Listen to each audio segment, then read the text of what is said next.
আকাশবাণী কলকাতা গ্রামীণ সংবাদ পড়ছে চন্দ্রচূড় সরকার।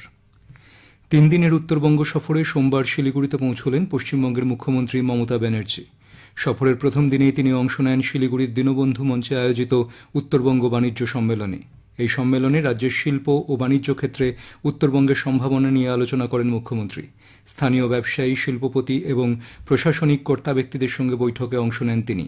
মুখ্যমন্ত্রী জানান, উত্তরবঙ্গের অর্থনৈতিক বিকাশ ও কর্মসংস্থান সৃষ্টির লক্ষ্যে রাজ্য সরকার একাধিক প্রকল্প ও বিনিয়োগ পরিকল্পনা গ্রহণ করেছে। উত্তরবঙ্গের উন্নয়নকে অগ্রাধিকার দিয়ে মুখ্যমন্ত্রী বলেন, এই অঞ্চলকে সরকার আলাদা করে গুরুত্ব দিচ্ছে।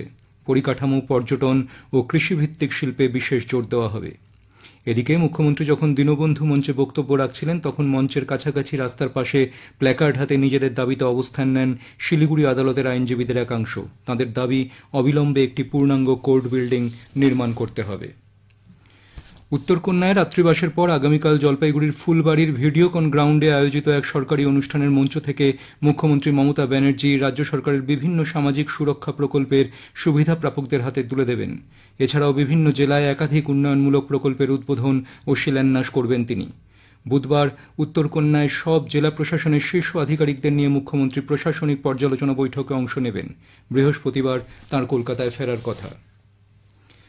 দূষণ নিয়ন্ত্রণ ও বর্জ্য ব্যবস্থাপনার কাজে গতি আনতে রাজ্য সরকার প্রতিটি পঞ্চায়েত এলাকায় অন্তত একটি করে রাস্তা প্লাস্টিক বর্জ্য ব্যবহার করে তৈরির সিদ্ধান্ত নিয়েছে। রাজ্যের পঞ্চায়েত দফতর এই মর্মে সব জেলাশাসককে নির্দেশ পাঠিয়েছে। সেখানে এই ধরনের সড়ক নির্মাণের ক্ষেত্রে প্রাথমিকভাবে স্কুল, কলেজ বা অঙ্গনওয়াড়ি কেন্দ্র অভিমুখী রাস্তাকে অগ্রাধিকার দিতে বলা হয়েছে। এই প্রকল্প সফল হলে আগামী দিনে এই ধরনের রাস্তা আরও বেশি তৈরি করা হবে।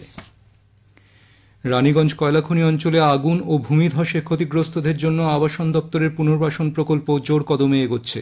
2024-25 অর্থবর্ষের শেষে মোট কাজের প্রায় 50% সম্পন্ন হয়েছে বলে দপ্তর সূত্রে জানা গেছে।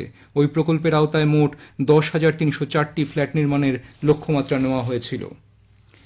শীতলকুচির কৃষক উকিল বর্মনের ছেলে পরিতোষ বর্মনকে কোচবিহার মেডিকেল কলেজের ঠিকাদারের অধীনে সুপারভাইজার পদে নিয়োগ করেছে রাজ্য সরকার।